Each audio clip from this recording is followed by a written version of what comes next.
Hola, muy buenas noches. Pues casi siendo las 7:20 estuve esperando quórum para justamente por la reagenda de la sesión, pero pues espero que se vayan integrando conforme avance la sesión. Por lo pronto voy a dejarla grabada para que puedan consultarla. Les recuerdo que es importante que asistan a estos espacios, sobre todo porque justamente en este tipo de sesiones de acompañamiento, pues se les pueden ofrecer las herramientas necesarias para que tengan un aprendizaje integral y de calidad. Uno de los propósitos de estas sesiones es que revisando los contenidos, los materiales, pues ustedes puedan pues compartir sus dudas, sus comentarios. Incluso para mí resulta muy importante que de repente ustedes puedan hacer esta vinculación, por ejemplo, con las actividades que tienen en la vida cotidiana, ya sea en temas académicos, personales o profesionales, pero sí resulta muy importante que se puedan integrar pues a este espacio. Esta es la segunda sesión, la siguiente semana sería la tercera sesión y yo creo que la penúltima. Estoy tratando de ver, dependiendo de las dudas que tengan para la actividad final, que sería esta actividad integradora, ver si es necesario tener una sesión para hacer una revisión concretamente de la actividad. Yo lo dejaría un poco más como a solicitud de ustedes, es decir, dependiendo de las dudas o de las complejidades que enfrenten al momento de desarrollar y elaborar su actividad, pues sí, agendar una sesión complementaria para revisar eso, pero por lo demás, por favor, revisen la sesión. Voy a tratar de cambiar un poco la mecánica de organización. Tal vez les pido un ensayo para validar que están al pendiente de este tipo de materiales. Y solo para confirmar que las sesiones a partir de ahora serán el día miércoles de 7 a 8:30 de la noche para que aquellos compañeritos que tuvieron o se les dificulta asistir en el otro horario, pues puedan integrarse y acompañarnos en este tipo de sesión, ¿vale? Entonces digamos que es el anuncio parroquial del día de hoy. Y por lo demás, pues mucho éxito.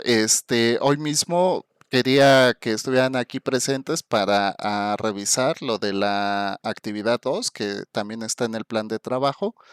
La revisaremos hacia el final de la sesión, pero justamente en cuanto termine de grabar esta sesión y subirla, estaré abriendo la actividad para que puedan cargar sus documentos, ¿no? Recuerden que los documentos serán siempre en PDF. No les pido Word o algo. La verdad me gusta trabajar más en Word porque uno puede hacer notas o revisar y al final retomarlo, pero en PDF considero como hay elementos gráficos y hay algún tipo de cosas, pues me facilita mucho más evitar que sus documentos se descuadren o tengan algún tipo de vicisitud al momento de que yo pueda abrirlos desde mi computadora. Entonces, solo tomen nota de ese formato de entrega. Por supuesto, si alguien tiene alguna duda o inconveniente para hacerlo en PDF, solo notifíquemelo para que lo considere, pero digamos que es el formato de preferencia, ¿no? Tuvimos la unidad, les dejo los lineamientos de evaluación del aprendizaje, los ejemplos en APA y el temario para este curso, que el normal eran, me parece que 6 unidades. Aquí se ha recortado a 3, más o menos recortado, porque en realidad están casi todos los temas y subtemas del plan curricular de la asignatura, pero digamos que se presentan de manera sintética y más eficiente, ¿no? Para justamente atender los tiempos que requiere este curso y que sobre todo ustedes consigan los objetivos de la competencia general de esta asignatura. Bueno, vamos a entrar en tema. Es la unidad 2, significación y comunicación. Fíjense que en la en la sesión anterior, en la unidad uno, pues revisábamos precisamente cuál es el proceso de construcción simbólica de lo que nosotros podemos hacer a través de la interpretación de los signos, ¿no? Todo esto referido justamente a la utilización en el lenguaje de comunicación. Digamos que la sesión pasada vimos únicamente la parte subjetiva y abstracta que tenemos nosotros al momento de percibir estos signos. Revisábamos algunos autores, hay muchísimos, pero para mí son como la base teórica o del marco referencial que necesitamos para entender qué es la semiótica o el procedimiento o el método que sea la semiosis, que es el análisis de signos.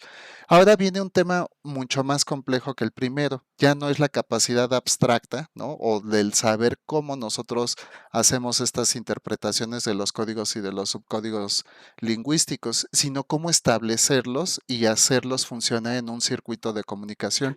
Por eso la vez pasada iniciábamos con Peirce, iniciábamos con Saussure, luego con Peirce, su semiosis ilimitada y finalmente con Humberto Eco, que nos hacía una propuesta de desarrollo de la semiosis a través de la cultura, ¿no? Entonces, justamente para esta sesión estaremos retomando, ¿no? Lo que aprendimos sobre la capacidad interpretativa que tenemos de los signos, ¿no? Justamente qué códigos y qué subcódigos son necesarios para poder interpretarlos, ¿no? Y justamente cuáles son los canales y los circuitos de comunicación.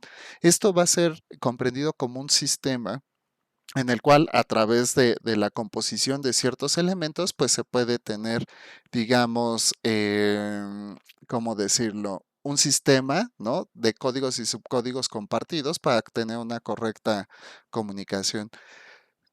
¿Cómo funciona esto, no? Este módulo, ¿no? Un ejemplo tal vez un tanto somero, pero muy útil para entender esto.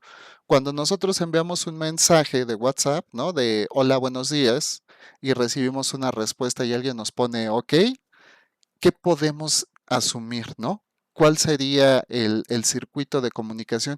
Justamente para que se establezca este sistema de comunicación necesitamos de diversos, eh, digamos, primero dispositivos comunicativos, como sería la preparación, ¿no? De un mensaje por parte del emisor, un canal de distribución o de comunicación, en este caso sería, por ejemplo, WhatsApp, ¿no?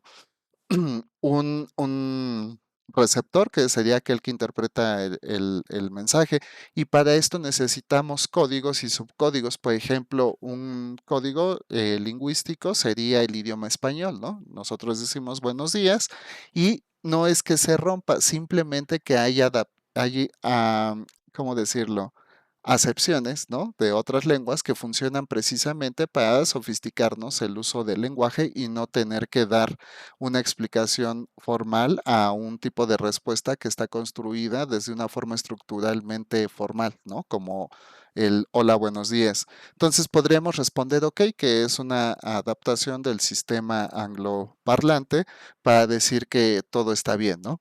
Pero justamente en esta semiosis ilimitada que propone, por ejemplo, Peirce, ¿no? Y si lo llevamos al tema de la cultura, ¿por qué no poner todo bien o estamos bien? Justamente va a ser el valor cultural en el cual, ¿no? Se involucre esta capacidad de interpretación y de respuesta en cuanto al mensaje emitido. Entonces, el OK, ¿no? No es simplemente una palabra que demuestra que todo está bien, puede también ostentar, por ejemplo, acorde al contexto, molestia, apresuro, ¿no? O prisa, no sé cómo decirlo, ¿no? Una respuesta delimitando ya la comunicación, porque no abre mucho más el diálogo para que haya una retroalimentación, ¿no? Es como, OK, ¿y tú cómo estás? Por ejemplo, ¿no? Entonces, justamente, ¿no? Los sistemas de comunicación se desarrollan en contextos específicos y depende mucho, al ser un valor comunicacional, ¿no? Del vínculo que exista entre las personas y los subcódigos que compartan estas personas, pues para elaborar estos circuitos de comunicación, ¿no? Eso es lo que estaremos viendo a lo largo de esta unidad, ¿no? Como les decía, ¿no? A partir de los modelos comunicativos, pues todo se apoya en procesos de semiosis, que es nuestra capacidad de insumir y significar los signos que estamos viendo, ¿no? Entonces, para Humberto Eco, todo mensaje trae consigo, digamos, como de primera mano una intención, ¿no? Ningún mensaje se produce desde cero. ¿Por qué? Porque nosotros tenemos insumidos varios códigos previamente internalizados o existentes. Es decir, nosotros vamos a procurar hacer la mejor elección, ¿no? De estos códigos y subcódigos para que puedan coincidir con la interpretación del receptor, ¿no? Por ello es importante que de repente, ¿no? Nosotros podamos hacer esta intención con significado, ¿no? Y muchas veces vamos a establecer el valor de este significado por el canal de distribución por el cual nosotros querramos hacer llegar nuestro mensaje. Es decir, puede ser un mensaje institucional, ¿no? Un mensaje informal a través de un medio de comunicación. Al momento de hacer una producción cultural, por ejemplo, que sea a través de medios formales de difusión, como un noticiero, la nota escrita, etcétera, etcétera, ¿no? Va a depender mucho de por dónde el emisor pretenda hacer la distribución de estos mensajes para que se puedan fabricar o se puedan elaborar o construir de esta manera, ¿no? Con respecto al código, ¿no? El código lo que nos dice es que debe haber una serie o un conjunto de reglas y convenciones, ¿no? Compartidas entre los miembros que compartan estos circuitos de comunicación. Es decir, que todas aquellas expresiones que nosotros estemos compartiendo tengan significado para ambas partes. Y esto es súper importante porque si no hay el código necesario, es decir, por ejemplo, si yo me pongo a hablar en español y ustedes hablan en inglés o ustedes hablan en chino y yo francés, pues sería muy difícil compartir, ¿no? Por eso justamente el código debe estar basado en reglas y convenciones que sean perfectamente entendibles por emisor y receptor, ¿no? Va a haber ciertas cosas, justamente como lo revisábamos la sesión pasada, sistemas pictográficos, ¿no? O sistemas de significación de signos que nos van a permitir, sin necesidad de compartir estos códigos lingüísticos de manera bueno, sí, de manera compartida, ¿no? Por eso teníamos el índice, el icono y el símbolo, ¿no? Dependiendo de la magnitud de la población en la cual se tengan estas convenciones, ¿no? Pues podrán ser reconocidas por las personas involucradas, ¿no? Y esto lo vamos a ver mucho, por ejemplo, en los sistemas viales, ¿no? De tránsito. Por ejemplo, les decía el semáforo, los señalamientos de reduzca la velocidad o velocidad máxima, incluso las líneas en una carretera que marcan la posibilidad línea continua es no rebase y la línea discontinua de que se puede rebasar, ¿no? Justamente son indicadores para que la gente pueda reconocerlas. Sin embargo, va a haber, por ejemplo, en Japón, ¿no? Los sistemas de vialidad también están construidos no tanto para los, digamos, conductores vehiculares, sino también para los pasos peatonales. Todo este sistema de... Hola, Emanuel, buenas noches. Buenas noches, profe. Qué bueno que vas entrando. Vamos empezando un poco. Los estuve esperando hasta las 7:20, pero me da gusto que hayas ingresado. ¿Sí te llegó el correíto con la confirmación de la reagenda de la sesión? De hecho, es gracioso porque sí me llegó en el teléfono y me metí a la computadora, pero no me llegó en la computadora. ¿Quién sabe qué onda? Pero pues es tema mío, yo creo que la computadora no se actualizó. Pero sí, en el teléfono sí me llegó la notificación Ah, qué por Gmail. bueno. Sí. Sí, porque creo que el primer mensaje de bienvenida a todo el mundo se le fue al spam y dije, Ajá. híjole, va a estar complicado avisarles de lo demás. Pero ¿te parece correcta esta reagenda de la sesión? Aprovechando que estás aquí. Sí, sí, está bien, está perfecto. Ayer también se conectó Julieta y mencionó lo mismo, entonces dije, pues mejor no la grabo y mañana nos reunimos en sesión, ¿no? Sí, está bien. Vale. Sí, está Pues no, perfecto. no te has perdido de mucho. Ahorita nada más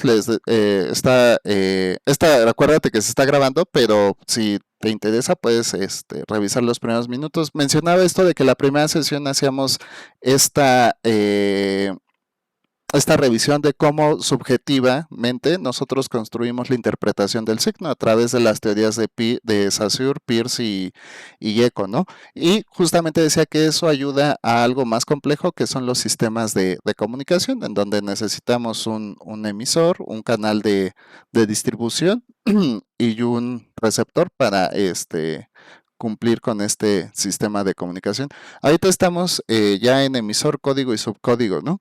El emisor, pues es aquel, ¿no? Que produce el mensaje, tiene una intención determinada con una capacidad significativa para que se pueda comprender e interpretar por parte del receptor. El código, que era un poco de lo que estaba hablando, tenemos códigos, existen una serie de códigos, por ejemplo, para Humberto Eco hay un buen de lineamientos, ¿no? Yo recuerdo al menos 6, ¿no?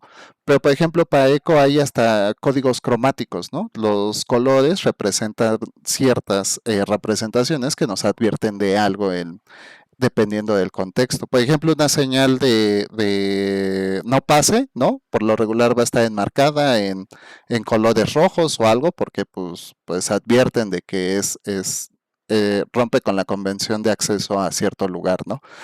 Pero podría reconvenirse, ¿no? Porque, por ejemplo, si fuera una señal de no pasa en color verde y azul, ¿no? ¿Qué significaría, ¿no?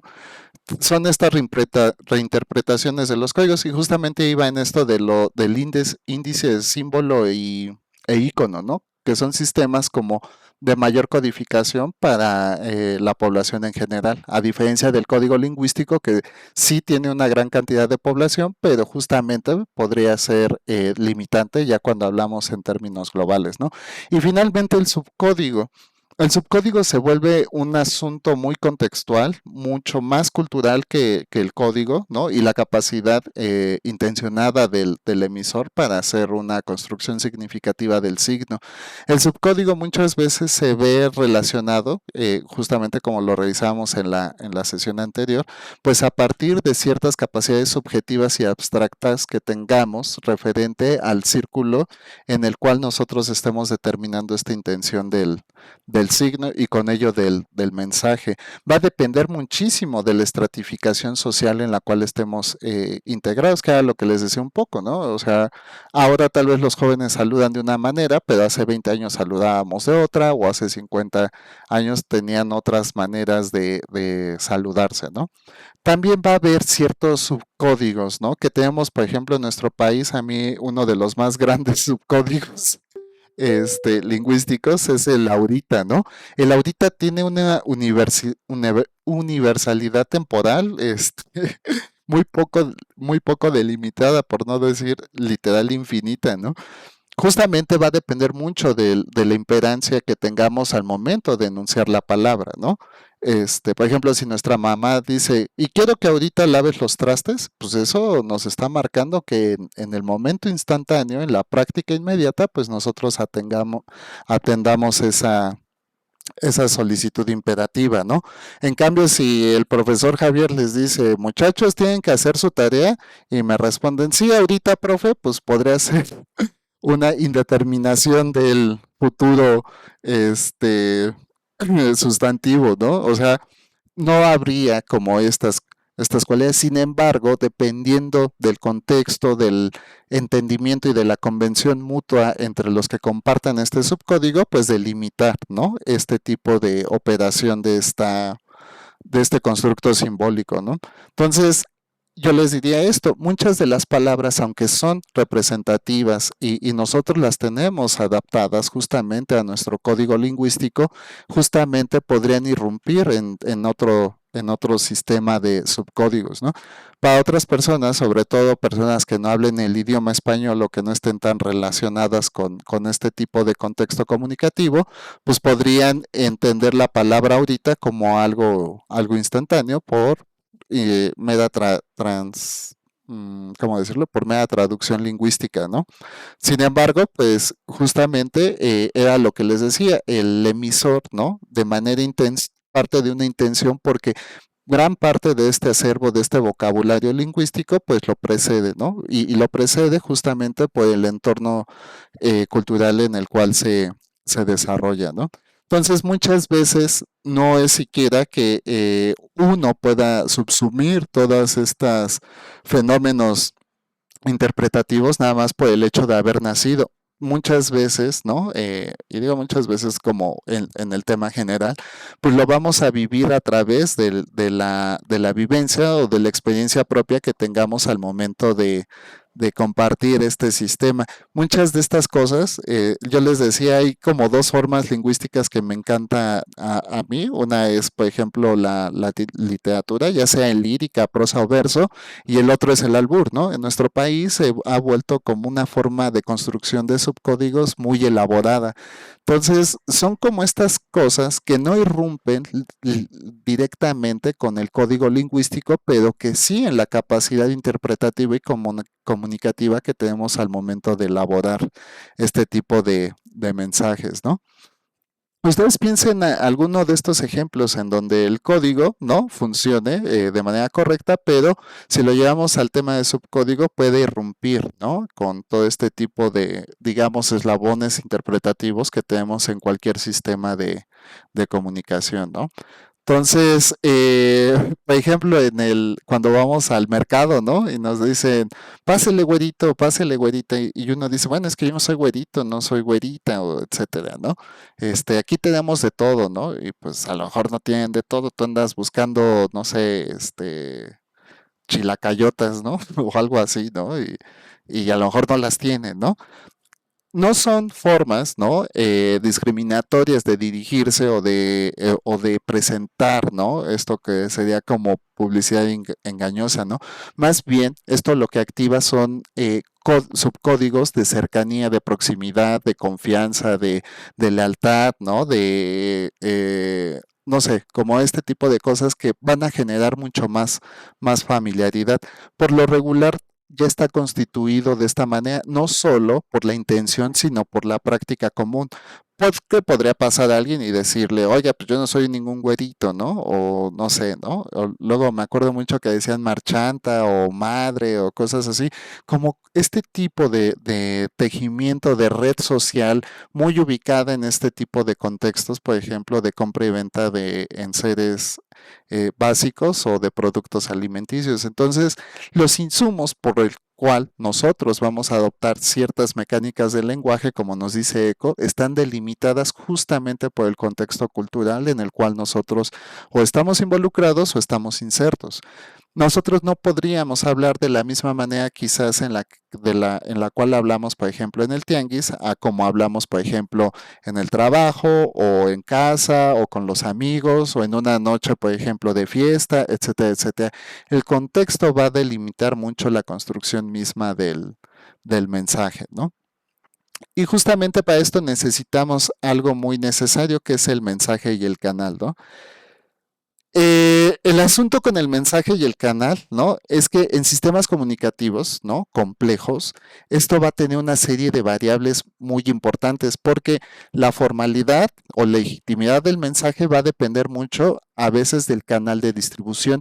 Lo veremos más adelante con James Loeb, ¿no? Que él justamente hace una anotación que es la forma y la substancia del circuito de comunicación, pero digamos que justamente el mensaje va a depender mucho del canal de distribución, no solo en el código, por ejemplo, lingüístico, de la verbalidad u oralidad, ¿no? Del mensaje, va a depender mucho del tipo de producción por el cual nosotros estemos haciendo llegar este tipo de construcción de mensaje. Por ejemplo, para Bourdieu, ¿no? Al momento de elaborar algún objeto artístico, para nosotros sería una producción cultural, ¿no? Pero digamos, al momento de elaborar un objeto artístico, decía Bourdieu, bueno, para el artista, ¿no? Depende mucho, ¿no? No al momento de iniciar con la creación del objeto, sino saber desde dónde, por dónde lo va a transmitir. Bourdieu generó todo un sistema de comprensión de la producción artística a través de lo que él denominó el campo artístico. Y para él era a veces mucho más importante saber por dónde se iba a difundir la obra que la obra misma, justamente por la legitimidad social que iba a recaer. Entonces, la producción, ¿no?, de un mensaje va a requerir de estos canales de distribución y va a ser el soporte o el medio físico por el cual nosotros vamos a hacer llegar esta comprensión. Yo digo físico haciendo como una referencia analógica, ¿no? Porque, por ejemplo, el WhatsApp pues no es físico, ¿no? Lo físico sería el teléfono tal vez, pero pues en sí el programa, la aplicación, independientemente del medio, tal vez el WhatsApp en la computadora, etcétera, pues no demuestra esa, digamos, materialidad del objeto de la que estamos expresando, pero digamos que a eso se refiere como objeto físico, ¿no? Entonces, digamos que el mensaje, independientemente por dónde se envíe, no tiene el mismo valor dependiendo del medio físico por el cual se esté transmitiendo. Y es decir, no es lo mismo recibir, por ejemplo, un correo, ¿no? Institucional, ¿no? A través del correo de la empresa en la que trabajamos, que recibirlo tal vez por WhatsApp del jefe o tal vez recibirlo a través de una nota informativa o una circular en el espacio de trabajo, ¿no? Entonces cambia mucho la manera en la que, por ejemplo, nosotros podemos recibir un mensaje y hacer una correcta interpretación de ellos. No es lo mismo que yo de repente les escriba un correo diciéndoles, por ejemplo, hoy no va a haber sesión, a que reciban un correo, por ejemplo, de nuestro jefe de carrera o que reciban un correo de la dirección de campos de conocimiento, ¿no? Cambia mucho incluso la posición estructural desde donde esté construida y desde donde esté enviado ese mensaje. En algunos casos, como era lo que les decía, ustedes al momento, por ejemplo, de irse de vacaciones, pues supongamos que van a la playita o algo, ¿no? No se van a tomar las mismas fotos pensando por qué medio lo van a distribuir y a quién se lo van a hacer llegar. Y es decir, no van a ser las mismas fotos que ustedes se van a tomar para enviarlas, por ejemplo, por Instagram o por WhatsApp o por Facebook o no sé qué nuevas redes sociales haya, pero no va a ser la misma, ¿no? A lo mejor, por ejemplo, para Instagram, pues ponen mejores poses, mejores, eh, utilizan una mejor indumentaria, buscan una mejor corrección del color, usan más filtros, etcétera, etcétera, ¿no? ¿Por qué? Pues porque ahí tienen a lo mejor a los amiguitos, a las amiguitas, al novio, a la novia, etcétera, etcétera, ¿no? Es un tipo de público objetivo muy diferente, por ejemplo, al que tendrían en Facebook, porque a lo mejor en Facebook tienen al papá, a la mamá, a las tías, a los primos, etcétera. Lo haría un entorno más cerrado. Y justamente muchas veces ustedes que van a elaborar campañas culturales, ¿no? Flyers de difusión, etcétera, etcétera, tendrán que enfocarse mucho a través de estos canales de distribución por los cuales quieren hacer llegar sus producciones culturales, ¿no? Y finalmente el público objetivo. Como les digo, muchas veces la selección del canal depende del público objetivo y así están constituidos los sistemas complejos de comunicación, por ejemplo, en cuanto al discurso político. El discurso político difícilmente te hace llegar, ay, perdón, algún mensaje a través de redes sociales, donde va a haber mayor magnitud, por ejemplo, en la construcción de un mensaje, pues, no sé, medios de comunicación masiva, aunque en los últimos años, en realidad las redes sociales se han vuelto el paradigma de difusión de marketing político para nosotros, pero digamos, todavía pensando en los alcances, porque dirán, y es que ¿quién ve tele ahora, no? Ya nadie ve novelas o algo. Bueno, consideren que, por ejemplo, nosotros tenemos un contexto sociocultural muy diferente, ¿no? Por ser una sociedad muy urbana, ¿no? Digamos, además una de las ciudades más grandes del mundo, con una gran proliferación de la población, pero en el resto del país sigue habiendo comunidades muy apartadas donde a lo mejor el internet es de muy difícil acceso y lo que llega sí es la televisión abierta o la radio, etcétera, etcétera. Entonces, significativamente sigue siendo importante. Bueno, esa nada más sería la justificación, pero justamente el discurso político va a buscar el medio que mayor alcance tenga para la población y con ello hacer la transmisión de este tipo de mensajes, ¿no? Entonces, es un poco, ¿no? La importancia al momento de producir un mensaje, escoger un canal de distribución, pero también el público objetivo, la audiencia a la cual va a ir dirigida este mensaje. Por ello es muy importante, ¿no? que ustedes puedan determinar qué tipo de mensaje está constituido para qué público, para que puedan no solo establecer la prioridad, no solo, digamos, la capacidad de construcción del código, ¿no?, necesario para que ese mensaje sea entendible, sino también la legitimidad. Y esto lo podemos ver muchas veces, por ejemplo, en cuanto a, hay campañas, por ejemplo, de difusión que no han sido significativamente correctas porque se escogen canales de difusión, porque no obedece, por ejemplo, a los estadios sociales en cuanto a la elaboración de este mensaje. Y lo vemos, por ejemplo, en política, ¿no? Se crean mensajes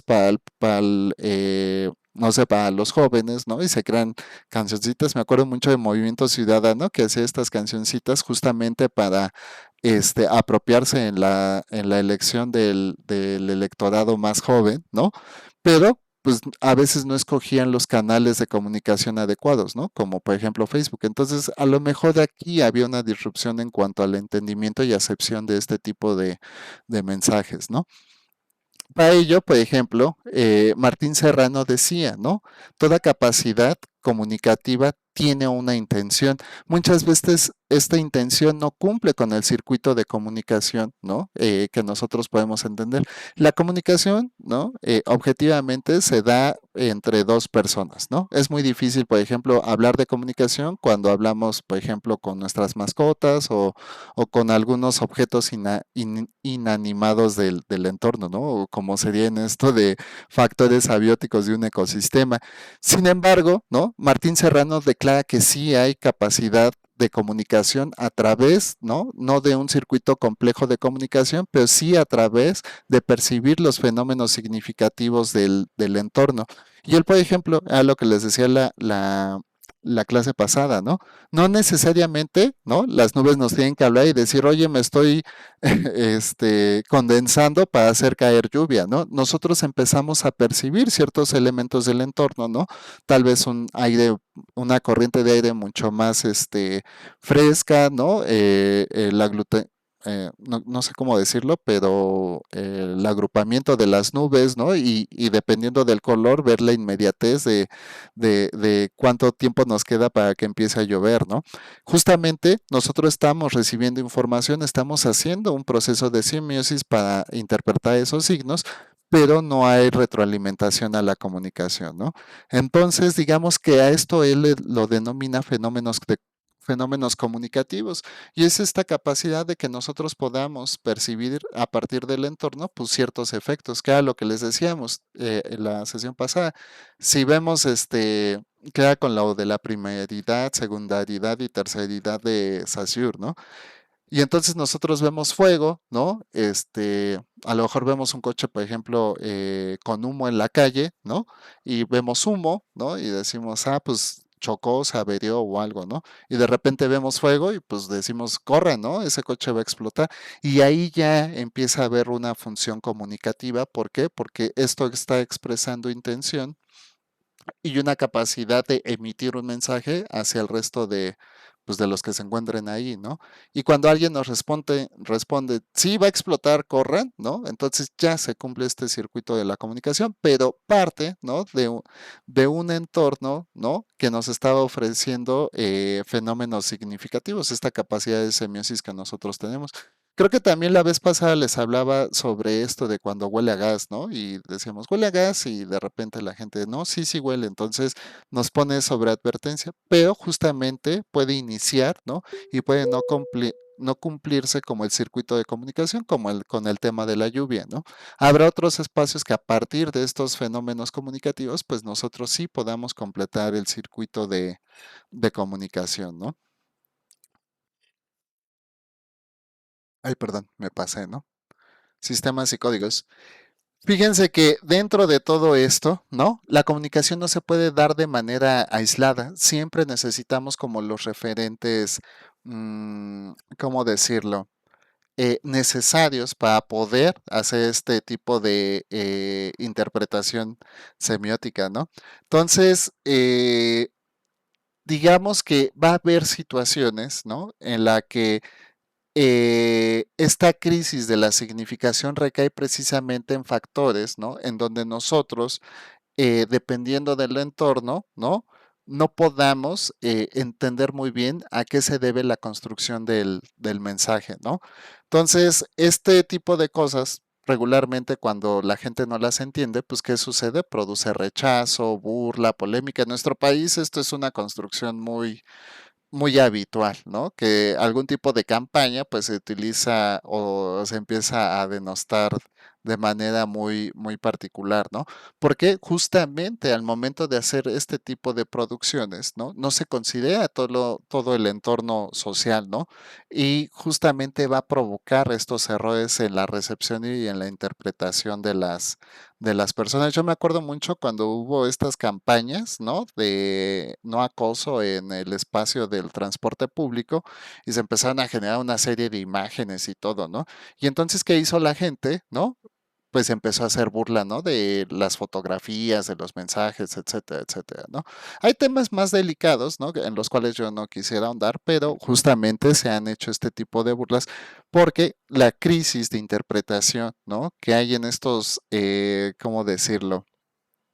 Eh, pues son formas en las que la construcción del mensaje no considera estos sesgos al momento de difundir pues este tipo de elementos comunicativos, ¿no? Entonces, toda comunicación va a tener una mediación, una intervención para justamente mediar este tipo de códigos.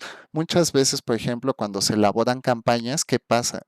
Ah, pues salen los especialistas, los encargados de la producción, pues a explicar, ¿no? A qué se debe, por ejemplo, el flyer o la infografía o la pancarta, etcétera, etcétera, ¿no?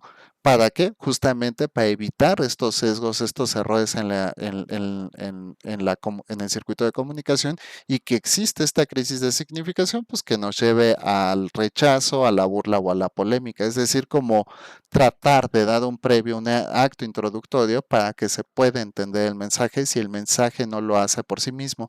Esto sobre todo en temas, por ejemplo, un poco a veces delicados, ¿no? Es necesario porque muchas veces nosotros creemos que nuestro contexto específico, que es esta corriente de pensamiento eurocentrista, ¿no? En donde lo que yo produzco, lo que yo hago, pues es lo correcto, es lo mejor, es lo que está, y no consideramos la visión del otro al momento, por ejemplo, de interpretar este tipo de mensajes. Entonces, por ejemplo, supongan una campaña de salud, por ejemplo, para las mujeres, ¿no? Para cáncer cervicouterino, ¿no? En sociedades más tradicionales en las cuales, ¿no? Imperen otro tipo de prácticas, sobre todo más patriarcales, más reservadas, pues van a decir, no, eso cómo es posible, ¿no? O sea, no, no, a mi mujer no, ¿no? Incluso las mismas mujeres podrían no consolidar el conocimiento o la importancia de este tipo de campañas de salud. Entonces tendría que haber una participación, ¿no? De algunos elementos que pudieran ir a hacer esta difusión de las campañas independientemente de la producción cultural, ¿no? Que se necesita para hacer la difusión general de esto. También podría haber sesgos informados dentro de la producción de ciertos elementos. Hablemos más, un poquito más de marketing. Pero, por ejemplo, no sé, el jabón, Salve, ¿no? Por no decir el de la marca, ¿no? Pero cómo nos presentan estos comerciales de productos de limpieza para el hogar, ¿no? Una familia muy contenta, una mujer de ciertas cualidades en cierto contexto, una casa muy bonita, muy grande, muy, este, ventanas de piso a techo, muy luminosa, un niño y una niña, ¿no? Porque poner dos niños es contradictorio al discurso de inclusividad, ¿no? Poner dos niñas, rompería el paradigma de equidad, ¿no? Entonces, papá, mamá, hijo o hija, ¿no? Y también que ponen, pues usan colores muy neutros, ¿no? Colores blancos, colores beige, etcétera, etcétera. Y juntos, entre toda esa conjunción, ¿no? Diría Humberto Eco, de códigos cromáticos, indumentarios, visuales, musicales, etcétera, etcétera, pues se teje una atmósfera, ¿no? Que representa, por ejemplo, la familia modelo, ¿no? Para una sociedad urbana. Esto cómo lo vería, por ejemplo, una sociedad rural, ¿no? A lo mejor la sociedad rural, pues, digamos, ¿no? Hablando simplemente como de un estereotipo, tal vez incorrecto, pero hablando de una sociedad rural muy tradicional, ¿no? Sería algo así como que, pues no, aquí no hay estufa, ¿no? Hay horno de leña, ¿no? A lo mejor, no hay piso, ¿no? No por una condición de pobreza, sino porque justamente un día, como anécdota, estábamos haciendo una revisión sobre un proyecto de desarrollo social en la Sierra de Juárez, en Oaxaca, y a la gente le fueron a construir casas, ¿no? Entonces casas de ladrillo y varilla y con piso de porcelana y así bonito, ¿no? Porque decían, no, es que el piso de porcelana, pues es más limpio que el de cemento, etcétera, ¿no? Y bla, bla, bla. Entonces hicieron como unas casitas y la gente no vivía en las casas, las terminaba usando de chiqueros y todo, ¿no? Ellos vivían en casas con techos de palma, ¿no? Hechas de adobe, por ejemplo, y pues no había piso, ¿no? En realidad era así.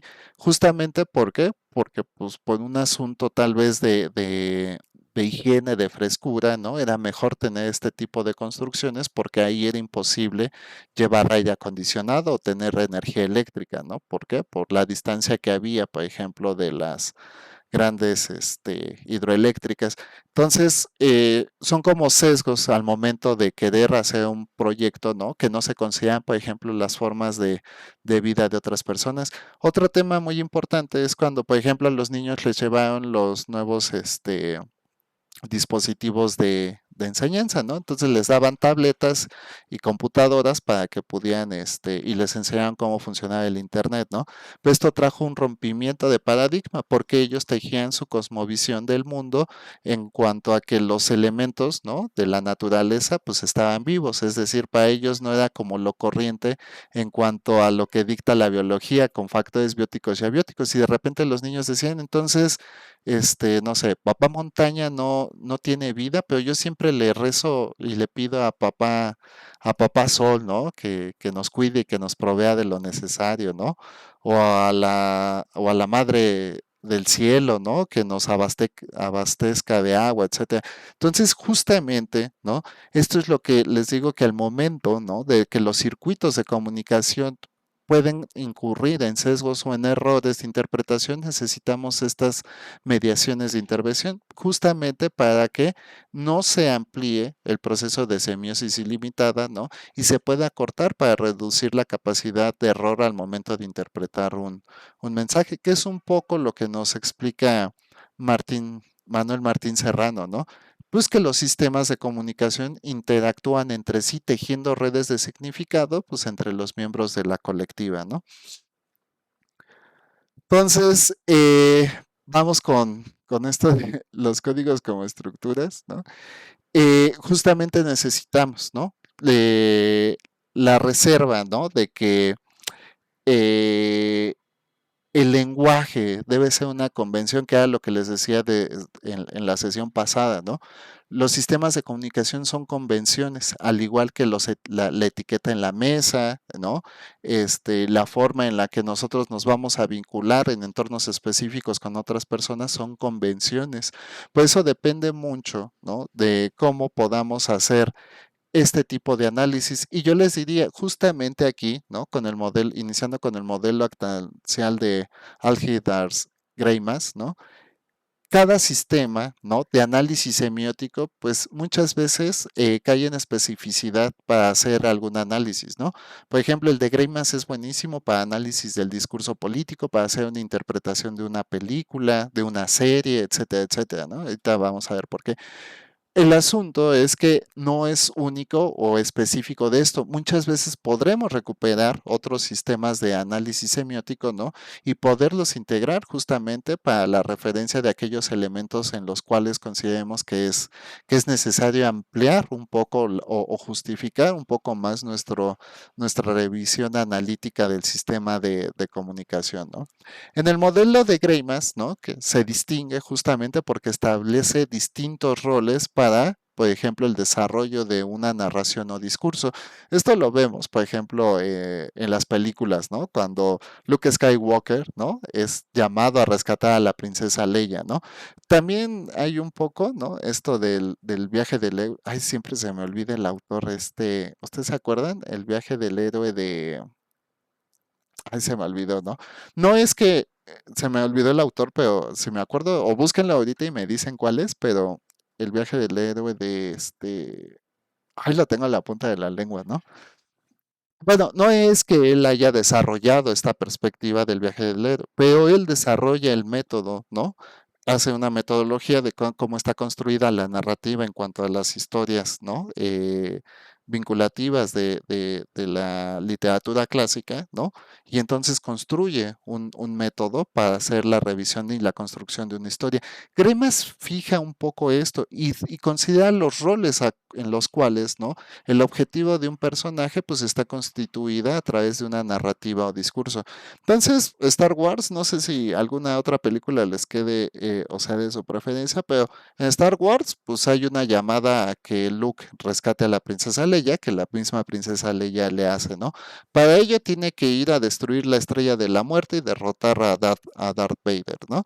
Entonces, para que se cumpla ese objetivo de destruir la Estrella de la Muerte, derrotar a Darth Vader y rescatar a la princesa Leia, pues necesita un grupo de apoyo, gente que los ayude, ¿no? Que en este caso serían los ayudantes.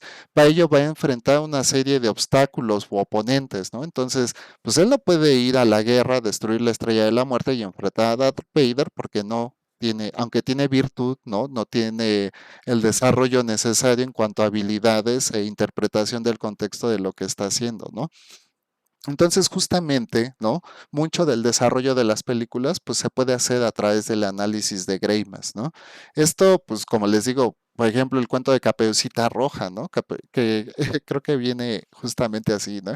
Pero justamente Caperucita Roja, pues va a ir a ver a su abuelita que está enferma y le va a llevar comida, ¿no?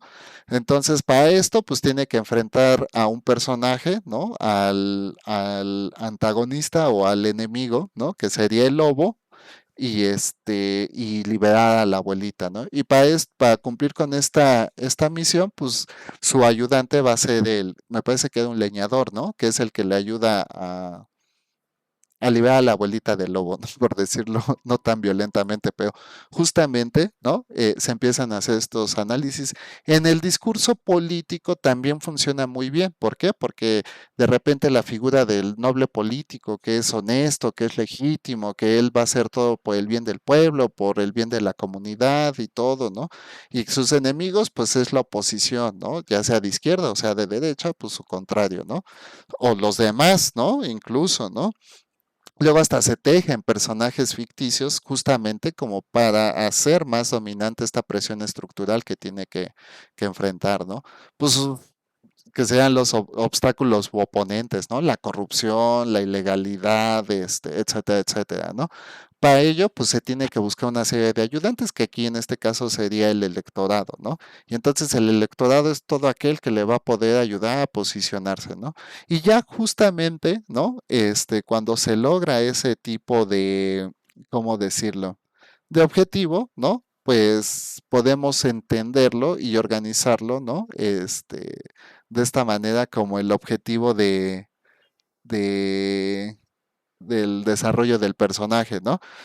También va como a situaciones narrativas autobiográficas, ¿no? Cuando ustedes hacen alguna entrevista de ¿y cómo es que llegó a este puesto? ¿Cuál es su historia de vida? Ah, no, pues yo tuve que sortear una serie de vicisitudes, enfrentar este tipo de cosas, etcétera, etcétera, ¿no? Entonces, ustedes mismos lo pueden ver, ¿no? Por ejemplo, si son aquí de la Ciudad de México, ¿no? Podrían tejer toda una narrativa interpretativa sobre el desarrollo de su personaje en cuanto a cómo es salir de su casa para ir al trabajo y cómo es regresar a su casa después del trabajo, ¿no? Todas las vicisitudes que tienen que enfrentar en el desarrollo de su actividad profesional, el cómo desarrollan, por ejemplo, las vicisitudes cuando llueve para tomar el transporte público, si lo hacen o si tienen automóvil propio, pues para llegar al espacio de trabajo, ¿no? Las relaciones con los compañeros, cuáles son los oponentes o cuáles son los que apoyan, ¿no? Entonces, justamente para Greimas, ¿no? Este tipo de análisis nos ayuda no solo a delimitar un poco el desarrollo del contexto de estas narrativas o discursos experienciales que tenemos en cuanto al desarrollo de esta construcción semiótica de un personaje, sino también para poder segmentar y separar este análisis de una manera mucho más estructurada, ¿no? Entonces, Yo tengo una duda, profe. En la adelante, siguiente, en la siguiente diapositiva, en la que estaba antes. en esta. Sí, ahí donde dice, si por ejemplo, en donde dice, pone manifiesto la intención de un primer actante que se propone alcanzar un objetivo, para lo cual enfrenta obstáculos o recibe apoyos por parte de colaboradores, si consigue su objetivo es denominado protagonista o sujeto de poder, mientras que si fracasa se denomina sujeto virtual. Ahí sería como que una persona, bueno, en este caso un personaje que sería como un tipo secundario si no logra conseguir como su objetivo, ¿cómo entraría ahí dentro de eso? Como Por un ejemplo. No, justamente, por ejemplo, si el político, ¿no? Llega y consigue el puesto público, entonces, ¿qué sería? ¿De poder o virtual? Pues de poder, ¿no? El virtual, digamos que no llega a cumplir el objetivo que la narrativa había planteado. Es decir, si Luke no rescata a la princesa Leia, aunque destruya la estrella de la muerte y a Darth Vader, pues no cumple el objetivo, no se vuelve este sujeto de poder, ¿no? Termina siendo un sujeto virtual. Esto nada más es como, si tú, por ejemplo, estás haciendo la narrativa en cuanto a esto que les digo, de cómo sería salir de tu casa, pasar por el trabajo y regresar a tu casa, pues si no regresas a tu casa, ¿no? Pues quedas como un sujeto virtual porque no se cumple el objetivo de la narrativa, ¿no? Por eso digamos, este esquema es importante porque nos ayuda a entender si sí se cumple el objetivo o no del desarrollo del personaje y con ello, qué interpretación nosotros hacemos, ¿no? Acorde a los signos que nos ha propuesto la narrativa, ¿no? Por ejemplo, un personaje que fuera de sujeto virtual dentro de, por ejemplo, la película de Star Wars, donde ¿quién podría ser un personaje, digamos, virtual? Ay, no sé, es que Star Wars está muy constituida para Darth Vader, por ejemplo, ¿no? Darth Vader, si vemos su desarrollo como, pues era el mero mero, ¿no? Era el más dotado de todos y cosas así, y al final, ¿no? No consigue, por ejemplo, esta prevalecencia sobre el dominio de. Es que no me sé ya muy bien la construcción narrativa, ¿no? Pero se supone que en todos, ¿no? Incluso en los Sith y los Jedi, ¿no? Existen los dos lados de la fuerza, ¿no? Bueno, la fuerza es el conjunto ahí, ¿no? Pero Darth Vader al final, ¿no? Pues es derrotado justamente cumpliendo el efecto edípico que decía Freud que no se puede superar, ¿no? Pero es Edipo, ¿no? Asesinado por su hijo, ¿no? Y y impide, ¿no? Pero Darth Vader sería el sujeto virtual, ¿no? Porque no llega a la prevalecencia del poder absoluto, ¿no? Encuentra a un ¿Cuál- oponente que lo derrota, que sea su propio y, hijo. y cuál es ese principio de Freud que usted comenta sobre que aplica con Darth Vader? Ah, bueno, eso ya es otro tema, ¿no? Es de psicología, pero justamente Freud decía que el complejo de Edipo, ¿no? Es irresoluto. Edipo era un rey, ¿no? Entonces él va a ver al oráculo y el oráculo le dice que va a matar a su padre y se va a casar con su madre, ¿no? De ahí Freud hace un análisis sobre los sistemas de filiación y alianza, en la cual pues él dice que cuando no se supera, ¿no? Pues se tenderá a replicar esto en nuestros modelos sociales. Esto es una teoría bastante compleja para el psicoanálisis porque aparte pues depende de los efectos de la codependencia y del desarrollo del infante, ¿no? Es un poco así, pero justamente en la mitología, ¿no? Edipo mata al rey, ¿no? Se casa con su mamá y cuando se da cuenta creo que se arranca los ojos, ¿no? De que no podía concebirlo, ¿no? Entonces, Electra tiene, ¿no? Freud no ahondó tanto en el tema de las mujeres, pero a la larga se generó también el complejo de Electra, que es algo muy similar al de Edipo, ¿no? Pero bueno, eso si te interesa, lo podremos revisar después. A mí parece interesante, sobre todo porque pese a los sesgos que tenía Freud, se me hace como el primer desarrollo de la teoría psicológica, ¿no? Pese a sus sesgos y a las inconsistencias que presenta para lo futuro, ¿no?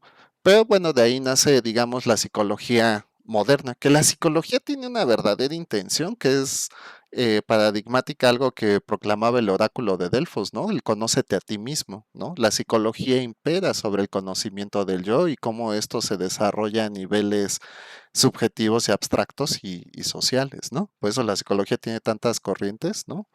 Pero bueno, perdón, eso ya es tema de otra disciplina. Pero justamente, ya cerrando esto con Immanuel, ¿no? Si se cumple el objetivo, se vuelve un sujeto de poder. Y justamente ese poder porque consigue los recursos necesarios, cumple con la misión, ¿no? Y se posiciona dentro de lo que la narrativa había constituido para él, ¿no? Bueno, vamos a funciones lingüísticas de Roman Jacobson, ¿no? Fíjense que lo de Roman Jacobson, ¿no? Tiene diferentes niveles de análisis para, digamos, diferentes, contextos lingüísticos, ¿no? Entonces, él nos dice, ¿no? Eh, que la función del lenguaje está determinada justamente por cómo se predomina en el proceso comunicativo. Entonces, un mismo mensaje puede tener diferentes, diferentes interpretaciones, ¿no? Entonces, él, por ejemplo, hace como una clasificación, ¿no? En la función referencial, en la emotiva, en la poética, en la conativa, ¿no? En la metalingüística y en la perdón, y en la fática, ¿no? Entonces la referencial está instituida justamente, ¿no? A, digamos, un eje de datos o de información, ¿no? Por ejemplo, después de las 6 de la tarde no recibimos más pagos, ¿no? Eso ya es algo que nos está dando, por ejemplo, un aviso o un reporte sobre ciertos datos que nos están dando como esta limitancia de no hay más interpretaciones que ¿y qué tal que llego 6 y 5? No, no, aquí no hay más interpretaciones, completamente referente y hay que atenderlo. Por ejemplo, un código, un sistema, ¿no? De referencia, ¿cuál podría ser en nuestra vida cotidiana? Ustedes piensen en alguno, pero, ¿quién tienen alguna? Piensen en alguno y me dicen, pero yo les voy a dar un ejemplo, ¿no? El diccionario.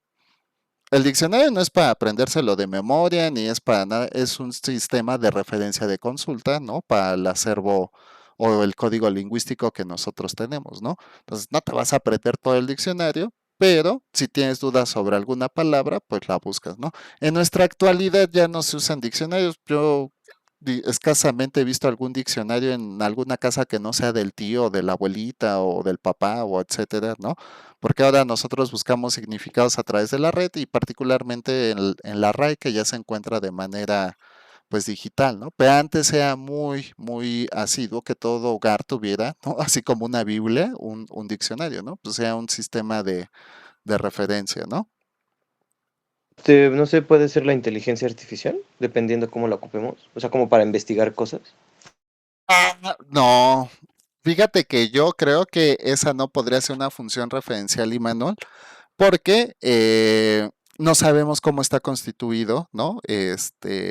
La presentación de esa información, que sí podría ser algo referencial, pues una fuente primaria, por ejemplo, una entrevista, un libro, ¿no? Alguna revista de difusión científica, ¿no? No el muy interesante o esas, ¿no? Sí, no, por ejemplo, las últimas pruebas para el desarrollo de baterías de sodio níquel, ¿no? O algo así, ¿no? Y a lo mejor ahí, eso sí sería, por ejemplo, una fuente referencial, ¿no?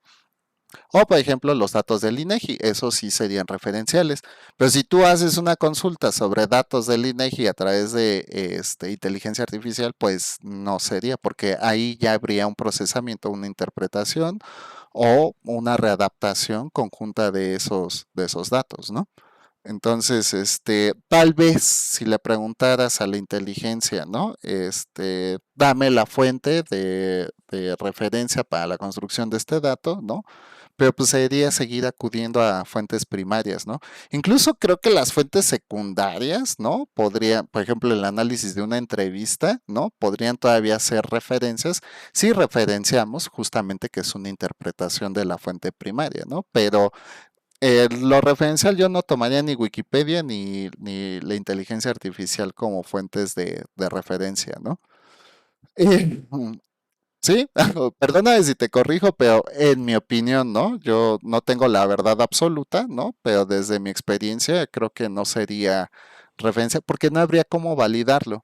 Incluso si tú le preguntaras a la inteligencia artificial, oye, dame las fuentes de dónde constituiste esto o algo, ya estaría generando un sesgo. Por eso te digo, sería muy difícil validar y legitimar, ¿no? Como referencia a eso, ¿no? Entonces, a lo mejor si tú le preguntas, ¿existe vida extraterrestre? Te va a decir, no, no existe, no hay evidencia científica de ello, ¿no? O te podría decir, no, sí, sí existe, hay una serie de comentarios en internet que afirman haber visto y eso como es un dato significativo acorde a la masa de población mundial, entonces dice que es válido, ¿no? Te das cuenta que el sesgo, ¿no? Para legitimar y afirmar ese tipo de cosas, pues no sería referencial, ¿no? Ni en un caso ni en el otro, ¿no? Bueno, luego tenemos la emotiva, ¿no? La emotiva puede mostrar un aire, ¿no? Que trata de transmitir alguna intención, pues sí, emocional, ¿no? Por ejemplo, cuando llegamos al trabajo después de que nos llovió y todo, y tuvimos que tomar 3 combis, 2 metros y etcétera, y caminar 3 kilómetros, ¿no? Estoy agotado de esto, ¿no? ¿Esto qué podría decir, ¿no? Que me agotó el traslado, ¿no? De mi casa al trabajo, pero también podría demostrar un agotamiento más profundo que sería estoy agotado como de estar cumpliendo con este ritmo de vida todos los días de lunes a sábado, ¿no? Entonces, aquí, independientemente de la situación, ¿no? Podría denotar o connotar ciertas formas que va más en cuanto, por ejemplo, pues a este sistema emocional que podría significar a partir del contexto del que estemos hablando, ¿no? La poética. Regularmente la función poética para James Loeb, ¿no? Se va a ver mucho, por ejemplo, en marketing, ¿no? No solo en el discurso o en la construcción de una narrativa, ¿no? Sino justamente en los elementos que tejan esa narrativa. Por ejemplo, yo diría un comercial de una marca de nicho, ¿no? Como Chanel o este tipo de marcas, eh, de diseño, ¿no? O de perfumes, ¿no? ¿Qué pasa? No te están vendiendo a veces, muchas veces como tal el producto, te están vendiendo una idea idílica de lo que es la vida, ¿no? Entonces ves a una muchacha muy guapa y a un muchacho muy guapo en la playa y siendo felices, caminando en el atardecer, etcétera, etcétera, y al final cierra con la marca, ¿no? Entonces, la construcción poética no va solo en cuanto a las palabras o frases publicitarias que podamos entender, sino también a la construcción de ese mensaje que se está arqueotipando, por decirlo de alguna manera, en cuanto a lo que se está distribuyendo con estos mensajes o esta publicidad, ¿no? La conativa, ¿no? Que nos instruye a hacer algo, ¿no? Por ejemplo, no tire basura, ¿no? Ceda el paso. Cuando tiemble, no corra, no empuje y no grite, ¿no? Etcétera. Justamente especifica una acción a seguir dependiendo del contexto en el cual estemos, ¿no? La metal... Por ejemplo, profe, Ajá, una duda. Bueno, no sé si esto entre dentro de, porque esto es algo ya muy moderno, pero justo me habían mostrado que ahorita está muy en tendencia. No sé si esto puede ser como una interpretación del lenguaje, ¿verdad? Pero se lo cuento. adelante. Está muy de moda que no sé si ha escuchado hablar de las batallas de farmear aura. Ah, sí. Entonces, justo eso entraría como dentro de un nuevo lenguaje o podría, si eso continúa como haciéndose viral, se podría considerar como un nuevo lenguaje adaptado o como algo de formas de comunicar algo. Fíjate que sí, o sea, este tipo de nuevas frases que han aparecido, creo que en la primera sesión les decía, la forma en cómo estas nuevas convenciones son adaptadas por las nuevas generaciones, era lo que les decía, depende mucho del estadio social en el cual se estén generando, ¿no? Porque justamente depende del mercado. Por ejemplo, nuestro mercado es de jóvenes, ¿no? En la mayoría del mundo, el mercado es de joven. Ay, perdóname tantito, es que creo que tocaron mi puerta, Manuel. No me tardo, solo un minuto, ¿eh? Sí, profe, no se preocupe.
Ah, ya, perdón, Imanol. Es que, ¿qué crees? Ya me habían tocado la puerta y dije, bueno, pues ahorita no, no es para que me interrumpe, pero ya cuando me tocaron dije, a lo mejor sí es importante. Una disculpa, ¿no? Estábamos, ¿qué? Con lo de farmar Aura, ¿no? Sí, sí, sí, sí. Bueno, tú dime qué piensas, ¿no? Primero, sin pena, ¿tú qué crees? ¿A qué obedece? ¿Desde qué posición podrías? Si quieres, nada más dime qué opinas de eso, ¿no?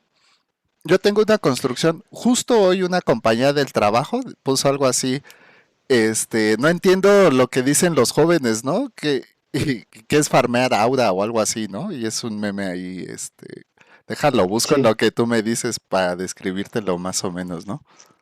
Pues honestamente, yo cuando lo vi, igual, a mí me dio mucha risa, o sea, no, a mí me dio como, no sé si ya me está pasando como de que cuando yo estaba más chiquito, los que eran los millennials o así, ¿no? De que, no sé, algo raro de mi generación que veía, ¿no? Y decían, ay, los chavos de ahora. Y ahora yo, tal vez con la generación que está saliendo, tipo, o sea, digo, no soy tan grande, ¿no? O sea, soy joven, pero me refiero a que a lo mejor eso es más de chavos, no sé, de 17 o algo así.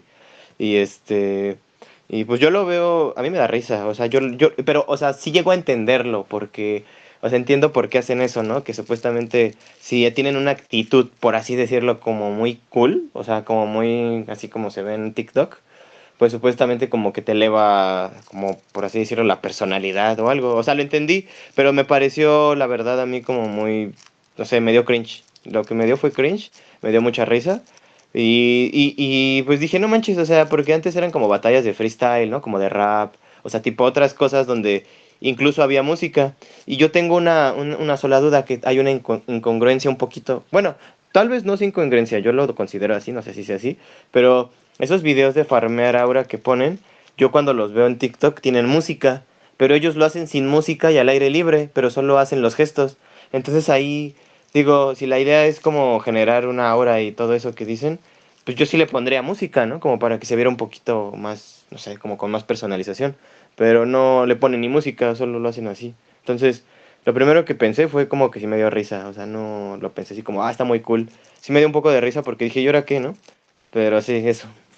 Fíjate que es súper interesante. Yo lo primero en lo que, ay, perdón, en lo primero que lo vinculo es con Bauman, ¿no? Y esta sociedad líquida, en lo cual todo es inmediato, ¿no?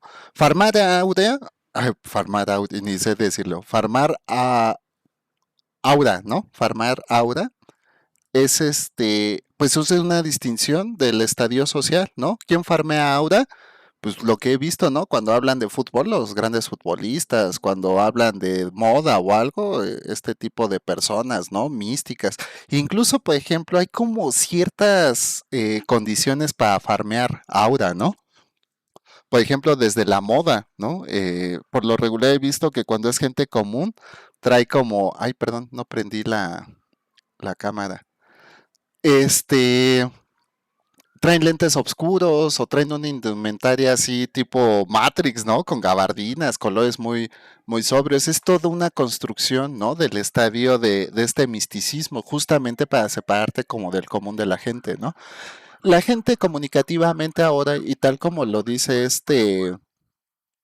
Bauman en la sociedad líquida, necesitamos cada vez insumos más fuertes para mantenernos como en esta posición dopaminesca, ¿no? Nada más para referenciar el concepto, ¿no? Pero necesitamos esta dopamina continua de estar, ¿no? Significando cosas. Hemos pasado por estadios como de moda tan inmediatos, ¿no? Por ejemplo, me acuerdo cuando estaba lo del Charlem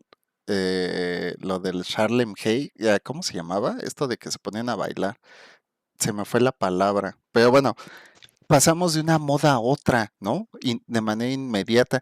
Justamente esta moda para eco, ¿no? Pues está definida a través de diferentes códigos, lingüísticos, la indumentaria, el tipo de actividad, el tipo de cromática que se usa, el tipo de indumentos, por ejemplo, físicos como esto de los lentes, la joyería, etcétera, dependiendo del contexto, porque te digo, yo lo he visto, por ejemplo, ahora que fue lo del mundial y todo esto, es simplemente como para denotar las capacidades idílicas que tenemos en la construcción de un arquetipo, ¿no? Entonces, si tú juegas fútbol, tienes que hacerlo así, ¿no? Y entonces hay una sobreexposición, ¿no? De lo natural que es, por ejemplo, el deporte, ¿no? En la mañana veía a alguien que decía farmeando aura, ¿no? Y están estos circuitos como de deporte, ¿no? Que tienes que brincar cosas y todo, ¿no? Y y pasa caminando y sin esfuerzo y todo, y antes de llegar se cae, ¿no? Justamente en los últimos escaloncitos ya para llegar a la meta se cae, ¿no? Y todo el mundo, uy, qué manera tan miserable de perder a Aura, ¿no? Y yo soy así farmando a Aura y perdiéndole en un segundo, cosas de ese tipo. Justamente, ¿no? Este tipo de discursos, ¿no? De ahora de las nuevas generaciones, como tú dices, pues lo que buscan son estas nuevas experiencias de proximidad a lo que sería un arquetipo idílico de lo que sería, por ejemplo, en su contexto, pues algo, pues idílico, utópico, ¿no? Porque en realidad son situaciones que se presentan de manera excepcional, ¿no? Eh, digamos que sería esto, ¿no? ¿Cómo decirlo? Pues una apropiación, ¿no? De lo que nosotros aspiraríamos socialmente, pues a conseguir en cualquier elemento del contexto social, ¿no? Eh, yo, Pero, s- por ejemplo, ajá, a partir de cómo se ve, podemos determinar si viene a quedarse o si se va. O sea, por, ah, sí, te entiendo, ¿no? ¿Cuál sería la trascendencia de estos elementos? ajá, porque podría ser que por ejemplo, esto ahorita lo vemos así como algo nuevo, ¿no? Por ejemplo, la IA, ¿no? Que todos se asustan porque les va a quitar su empleo y este tipo de cosas, ¿no? Ajá, ¿Sí? Entonces, normalmente como que yo he visto que la humanidad con cada nueva herramienta como que tiende a decir, oh, el fin del mundo, ¿no? Nos van a reemplazar o cosas así. Y ya ajá. después lo terminamos como adoptando y ya después se vuelve no, como que normal. Entonces yo digo, en algún punto de la vida vamos a normalizar, farmear aura y hacer gestos y ya se va a ver como algo común y un tipo de lenguaje o cosas así. Pues mira, estos son códigos culturales compartidos, ¿no? Justamente farmear aura, ¿no? Digamos, nos ayuda a hacer lecturas de nosotros mismos, ¿no? Son como estos arquetipos idílicos que te menciono, ¿no? Es como a dónde me gustaría llegar y cómo me gustaría ser, ¿no? Por supuesto, si no juegas fútbol, pues tú dices, pues como que no le veo mucho chiste, ¿no? A hacer este tipo o no entiendo a qué se refiere, pero cuando el código es compartido, por ejemplo, si yo juego fútbol y veo cómo Haaland mete un gol así desde media cancha de un solo sopapo, ¿no? Bueno, pues se teje este código compartido, ¿no? Me acuerdo mucho porque Enzo Fernández metió un gol contra Inglaterra, ¿no? Y hizo el topollillo, ¿no? Yo la verdad ni sabía nada de eso hasta que un día vi que alguien explicó que era eso del topollillo, ¿no? Pero a la gente no le gustó, ¿no? A los argentinos creo que sí, pero a la mayoría de la gente no le gustó porque lo tomaron como una burla, ¿no? Pero fue más el contexto sobre el cual se desarrolló esto, ¿no? Para los argentinos fue que Enzo Fernández, pues, farmeó Aura, ¿no? Y para el resto del mundo, pues, no lo hizo porque el código no era compartido. Entonces, ¿cuánto va a durar esto de farmear Aura? Pues hasta que el código sea compartido. De repente alguna figura que es esta posición jerárquica dentro de la construcción del discurso lingüístico, ¿no? Que le da legitimidad y le da valor, ¿no? Entonces, mientras esto esté constituido como un código compartido, pues se seguirá trascendiendo. ¿Cuándo se va a cortar? Hasta que salga una figura y diga, ah, eso de farmar aura es una tontería, ¿no? Una figura de autoridad, ¿no? ¿Y qué podría salir? Por ejemplo, Cristiano Ronaldo, ¿no? Bueno, oye, ¿y qué piensas de que estás farmeando aura? No, yo no farmeo aura, aura, ¿no? Eso es para los tontos, por ejemplo, ¿no? Y entonces ahí justamente estaría rompiendo esa hipérbole de la construcción de la narrativa del aura, ¿no? Adelante, Manuel.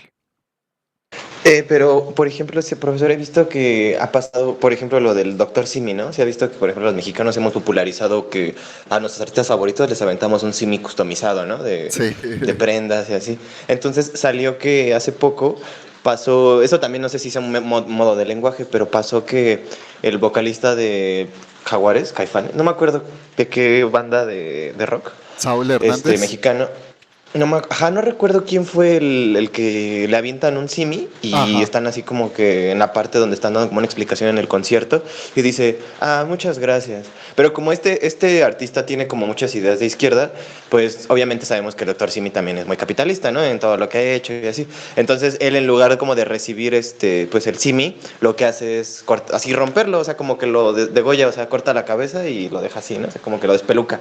Y ajá. la gente en lugar como de decir, pues vamos a apoyar a este men porque pues dio una explicación acá chida, ¿no? Sobre esto, perdió como, pues no sé, aura o por decirlo, seguidores, o sea, porque la respuesta era que como una persona, como por ejemplo en este caso que era un famoso, ¿no? Que no recibió bien al Simi, fue como de que no lo funaron, pero sí como que lo criticaron así de, no. Y es que en un contexto como social, yo pienso que la gente al aventar el Simi no piensa en el creador de Simi, ¿no? Sino en lo que él representa para ellos, a lo mejor cuando se encuentran al Simi que está bailando, o no sé. Pero por ejemplo, ahí también aplicaría eso mismo o ahí no tanto.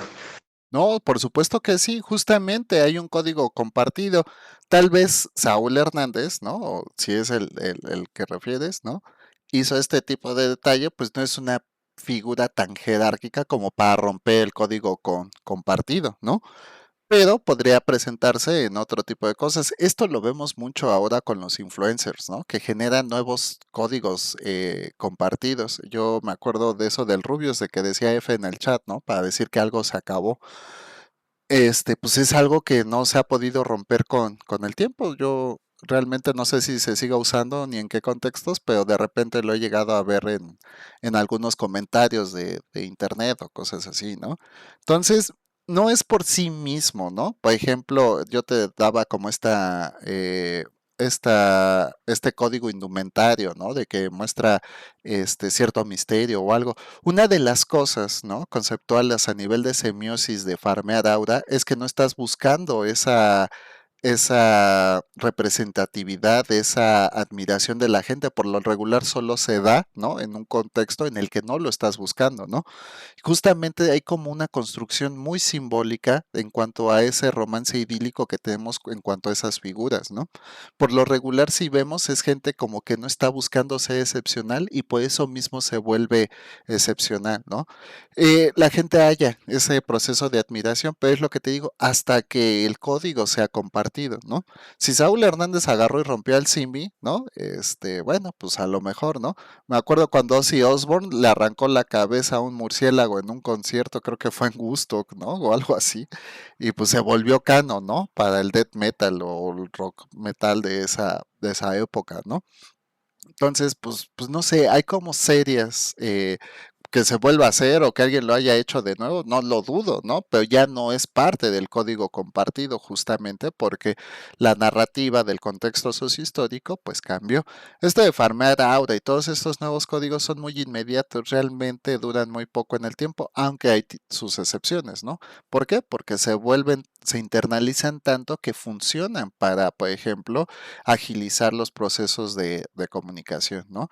Depende mucho del contexto, pero me parece algo importante, ¿no? Justamente por la construcción simbólica que nosotros tejemos de nuestra propia percepción e interpretación personal, pues hacia el exterior, ¿no? ¿Qué es lo que te digo? Puede ser algo generalmente compartido, ¿no? Creo que todo el mundo comparte esto de farmear aura como algo bonito, algo positivo. Por lo regular está lleno de alguna estética, ya sea en el fútbol, en el baile, en la música, en la indumentaria, etcétera, dependiendo del contexto. O sea, como que no hay nada, justamente hasta que surja una nueva moda, que es lo que nos dice Bauman, ¿no? La sociedad líquida busca satisfactores inmediatos, ¿no? Y esto ahorita satisface algo dentro de este ejercicio dopamínico que tenemos en cuanto al consumo de material digital. Pero luego surgirá otra moda y esta será completamente reemplazable, ¿no? Entonces, hasta que algo nuevo no pase, pues seguirá existiendo el código, ¿no? Esto también pasa mucho con los influencers, ¿no? Los influencers están de moda porque hicieron algo muy bueno o que no sé qué, y después llega otro que cubre esa necesidad de satisfacción y bueno, se va haciendo los circuitos, ¿no? De sustitución de estas figuras y también de estas ideologías, ¿no? De consumo. ¿Cómo ves? Oye, Imanol, ya nos pasamos un ratito.